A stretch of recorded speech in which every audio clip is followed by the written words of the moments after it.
what am I doing with my life? Oh, hey guys, Jaden here, and welcome back to another video. I'm going to be discussing my first really official, ultimate Five Nights at Freddy's theory on the channel. This may seem a little confusing with the upload schedule because, as of right now, me recording this, I have finished Sister Location, but I have not finished uploading all of the parts to that yet. So it's a little confusing. Actually, I haven't beaten it yet. I'm stuck on the... You know what? Spoiler warning for Sister Location, the book, and basically every other FNAF thing in existence right now. But, anyway, I haven't beat the Night 6 Extra Night Secret Ending thing yet because it's very, very hard. But I know about it, and I've been playing it and trying to beat it and stuff, but... So basically, I've played all of Sister Location, as much as I need to do this theory. I've divided it into a couple different sections, and I just want to mention, before we start, this theory is not going to be 100% perfect. It's a theory. I know some things in this theory are not going to be perfect between the book and the games and everything, but this is just really the best attempt that I could get that takes everything that Scott has given us and try to put it together into a coherent storyline. So without further ado, let's get into the ultimate Five Nights at Freddy's theory. So now, we begin. The story starts in Fredbear's family diner, before any of the games. Henry and his partner William Afton opened the Fredbear family diner. The date we really don't know, but we can assume that it was probably the late 70s, since Chuck E. Cheese was popularized in the early 80s, but we know from the book that the missing children incident happened in 82, so Fredbear's must have been open for a little while before that happened. So I'm going to say like 79, around there is when Fredbear's opens. So the small diner starts off with only one animatronic, which would be Freddy. But then Henry, the more technological, mechanically genius dude of the company, decides that he's going to make two more suits. He makes the two Springlock suits, Spring Bonnie and Spring Fredbear, I guess. And these became the most popular attractions to the diner, and they brought a lot of popularity to the place. But then that all starts to go downhill when good old Mr. Afton, the business side of the company, decides to murder a child outside of the establishment.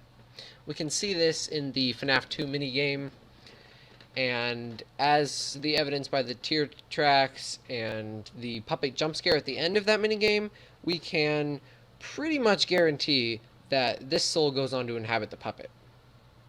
And unfortunately for everybody, Afton gets away without leaving a trace, and as a result, the diner closes down. So Afton's gonna play all oblivious, like, I don't know what just happened. I totally didn't just murder a kid outside of our establishment. Henry believes him, and so they just keep going with their Springlock suits. Then Henry also decides to create some new animatronics, Fredbear and the gang, in his garage. And he probably teaches Afton some things or two, because it seems as the story progresses, Afton learns quite a lot about the company. But then there's all the rumors through the news about what actually happened there, and Henry can't deal with that, so he sells the company to Afton and leaves, and Afton renames it Freddy Fazbear's Pizza, as we all know it. And so Henry just kind of goes off to do his own thing, and now Afton is in charge of leading this company. So with Afton in charge of the company, he's got a lot more, like, stuff that he can do. So he decides to create this underground facility to manufacture even more animatronics and create a distributing process so he can have private parties and stuff and make even more money. And he's learned a lot from Henry, and the initial cutscene of Sister Location proves that Afton was the one who created the Funtime animatronics. So he must have learned quite a bit to be able to then go and make his own animatronics or hire a team to make them, because they're very technologically advanced compared to the other ones. And as we can see by the blueprints, specifically the Freddy blueprint, it shows the detail a lot better of the storage tank. So Afton seems to have designed these suits to lure away children. because this guy's kind of a psychopath, and he just wants to kill a bunch of people because he's kind of a jerk. But that's really all that we need to talk about on Sister Location right now. I'll get back to it later, because there are a lot of questions that Sister Location brings up. But really, the next event in our timeline here would be the Bite of 83, which we can see in FNAF 4. See, we gotta just talk about FNAF 4 as a whole here now, so let's get into this. Although, you never really mentioned it in the novel, but it would make sense that if the house in FNAF 4 belongs to Henry, many people have been speculating that it belongs to Purple Guy or Afton, but I feel like Henry's the guy with, the family and everything. So it would make sense if that belonged to him, which would mean that Henry has not only his daughter Charlie, who is the main protagonist of the book, but also a son, the Crying Child. Boom! I mean, this child's been forced to go to the pizzeria all the time, and even though he hates the place, he's crying all the time. There has to be an important reason for this, and that's why many people have speculated that the Crying Child is Afton's son. But when the Crying Child sees Afton putting a suit on one of the employees in FNAF 4, this terrifies the child. If that was his father, I don't think he would be as terrified to see his father working with the animatronics. That might give him a little more sense of comfort. We have to go back to the book here and talk about that Afton is also alone and kind of crazy. I think the chances of him actually getting together with someone, having a family, living a normal life is pretty low for a little serial killer like Mr. Afton here. So, as we know, the Crying Child is accidentally killed by Fredbear during his birthday, by the mean bullies and his brother. And this is a really small detail that happens during that last cutscene. The text at the end that says, "I will put you back together," is different than the rest of Fredbear's lines.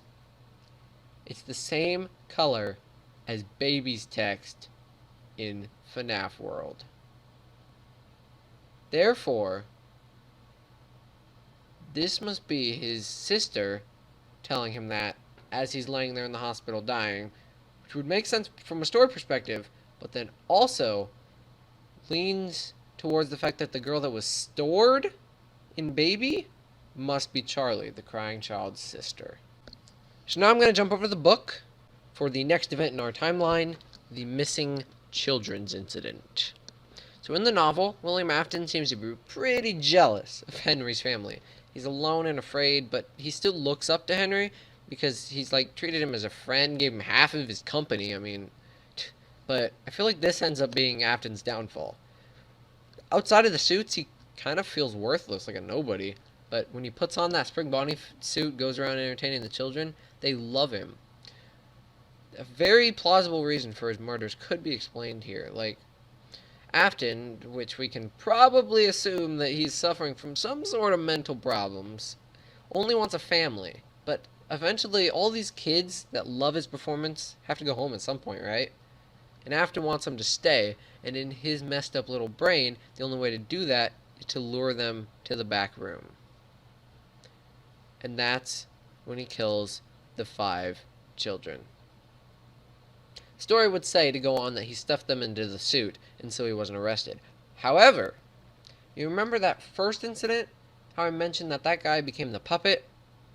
4 more children have been murdered now, and the 5th chomped by Fredbear, who is Golden Freddy. We can pretty surely say that if you follow the continuation of the storyline. It doesn't make sense to have 2 golden bears. They always refer to it as the golden suit. So, if I can go into detail on that later if you guys really don't believe me or want proof to that, but I'm just going over the whole main overarching storyline right now, and we can do individual little theories, piecing parts together later. So we're going to say that if the Crying Child is bit by Fredbear / Golden Freddy, same thing. So the puppet here is oh my gosh, these kids just got murdered. I have to do something. But this puppet, he lives in a prize corner. And even though he has a kid, possessing him, he's still just a puppet. So he tries to give him presents, as we can see in the FNAF 2 minigame. But that doesn't work, so he stuffs them into the suits. But this leaves a problem for the investigation, obviously. Afton was arrested because he was caught on the security cameras, as we can see from the poster in FNAF 1, the news articles that talk about the missing children incident. But the bodies can't be found now, so he has to be released because there is a lack of evidence. With Afton now hated by the public, he can't really go back to his storage facility and work, because he's kind of got to lay low for a while. And so that's why Circus Baby and the gang are kind of just left alone down there in the facility, brought out occasionally for private parties and stuff when available. But they're just kind of trapped there. So with the investigation going on, the restaurant closes down. Afton has to lay low for a while, so he can't really go back to work with Circus Baby and the gang, which leaves them kind of alone. Now, the next event in my timeline is going to be a little bit of a controversial one. As I slightly mentioned before, Charlie's death from the FNAF Sister Location cupcake minigame. We're going to say that girl is Charlie, Crying Child's sister. So Circus Baby was brought out one time. Charlie wants to go see her, assuming that her father made this one like all the others. Because she says, "Daddy, why won't you let me go see her? Didn't you make her just for me?" But Henry's like, "I didn't make this one. Afton made this one. I don't trust that guy."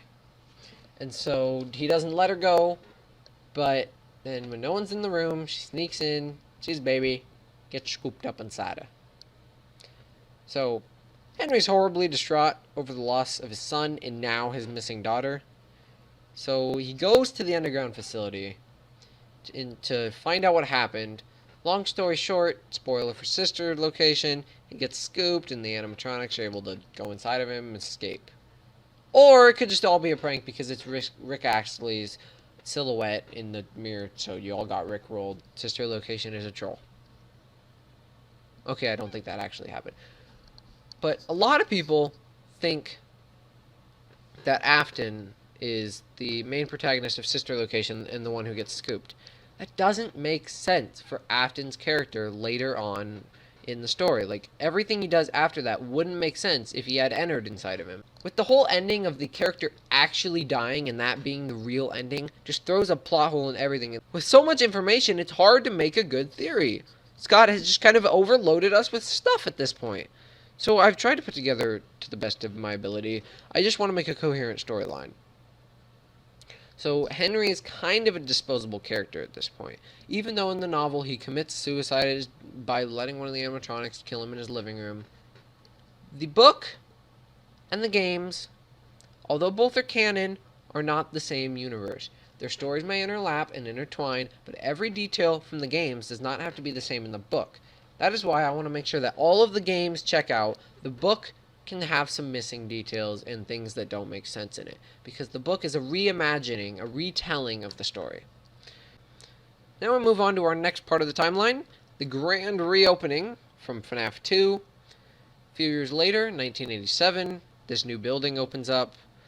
We get a job for Phone Guy, who records the tapes during the summer, because he says, "Welcome to your new summer job." However, the paycheck at the end of FNAF 2 says November. Nowhere in the world is November a summer month.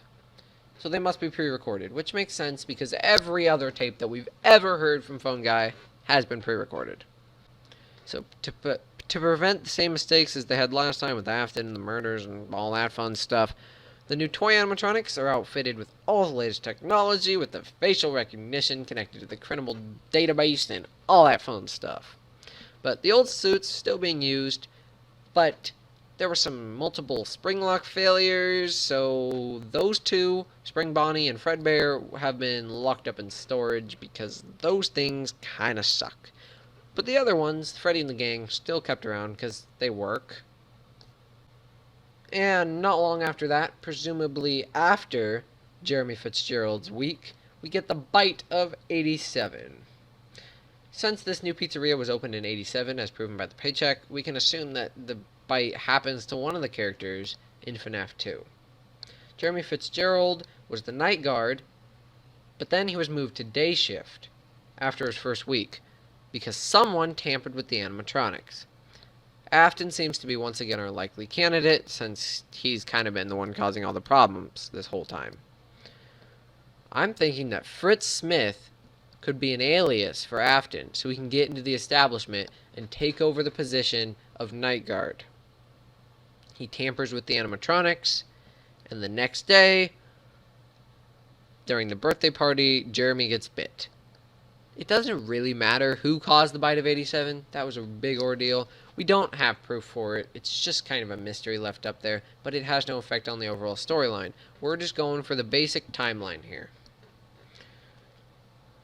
So the incident is likely the reason for the sudden closure of the restaurant again. The company promises return, but this time they have a way smaller budget and a way smaller building. And this brings us to the last location, FNAF 1, at last.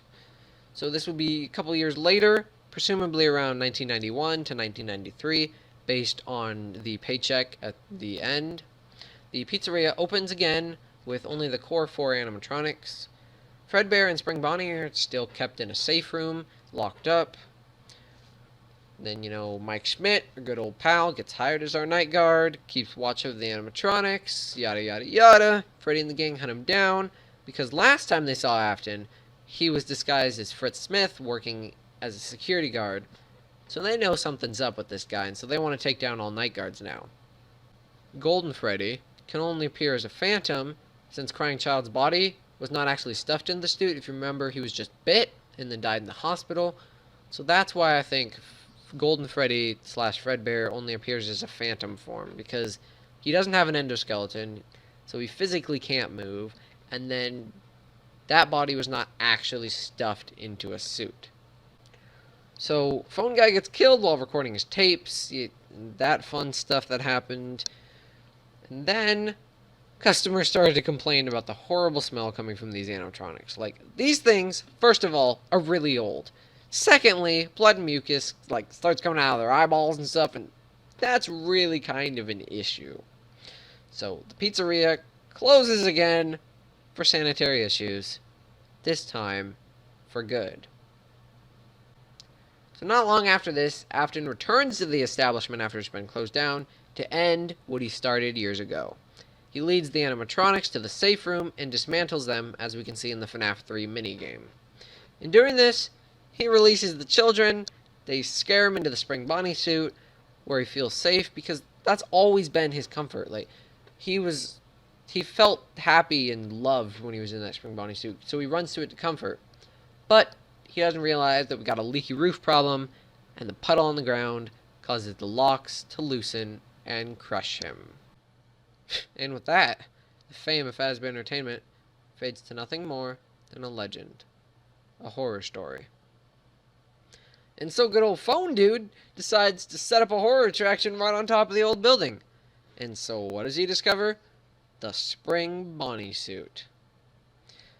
And once again, Afton roams the pizzeria, this time seeking revenge.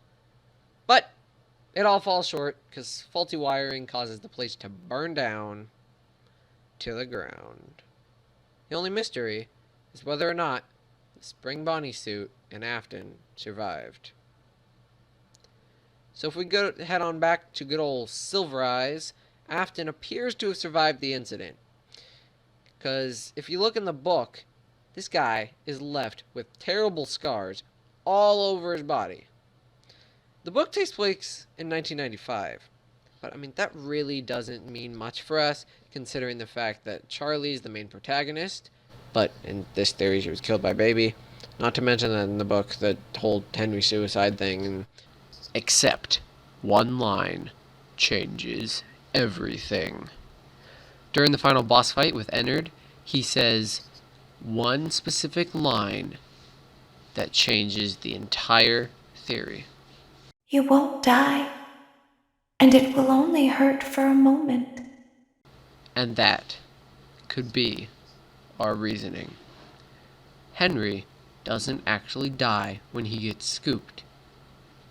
Maybe he lives, and he knows that he has this endoskeleton inside of him, and so he commits suicide out of grief for the loss of his children and the fact that he has an Ennard inside of him. Or Ennard's just lying and the whole theory stands as it was before. Who knows? As I said earlier, the book is a reimagining of the story. It doesn't mean that every aspect of the novel is 100% canon. If we try to cram in every detail that Scott has given us at this point, it's impossible to create a solid theory with a decent storyline. The only thing that really works is a dream theory, and even that is some wacko dream. That's why I had to make some compromises here. I mean, we know that Fazbear's Fright finds the spring bodysuit with Afton still inside, so in the game, Afton was killed by a spring lock failure. Either that, or he somehow gets out years later after the building bursts down. But no matter what happened, we have a mostly complete story here. Every theory is going to have flaws, guys. But, I really wanted in this one, it to focus more on completing a story, rather than putting every single piece into place. So that's the timeline of Five Nights at Freddy's. At least, my version of it. There are many others. There are many flaws. I actually made 4 different versions of this script while trying to come up with a FNAF theory that made sense. The one part that I had the most trouble with was deciding what happened in Sister Location. Sister Location threw a wrench in the entire theory thing. But Sister Location is the one that made me want to do this theory. There were so many interesting things.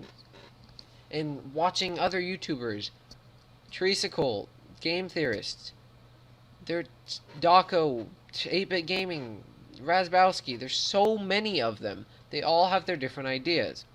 They're all split between Afton being our main protagonist of Sister Location or the brother of the crying child. Both of those are solid theories. Mine doesn't really have as much evidence, but it makes more sense from a story perspective. Same with the crying child being either Puppet or Golden Freddy / Fredbear. It makes sense from evidence that he becomes the puppet, but from the story perspective, we already have the first kid who was killed and became the puppet, so it makes more sense if he became Golden Freddy, especially since that's the animatronic that killed him. You see, there's so many details, it's hard to put everything into place. But I think I did a pretty decent job, given the material that we have here with Five Nights at Freddy's. There's so much more. I could go into so many details about each individual part of the timeline. I might do that eventually, but this video, as a special for Halloween, I wanted to just put together a timeline. Just get it out there. And I feel like I accomplished that goal. Whether or not it's correct, only Scott knows. Or does he even know? The truth is, Scott made this game as kind of a last resort. Five Nights at Freddy's was just, like, he was struggling, and he made this game, and it blew up. I guarantee you that he never knew that he was going to be making this many games afterwards. So of course he didn't have a complete storyline at that point. He has taken inspiration from us theorists, put our ideas together, and made a storyline over time. And that's what's so great about this game. But no matter what the story is, it's enjoyable to theorize it. And that's why FNAF will never end.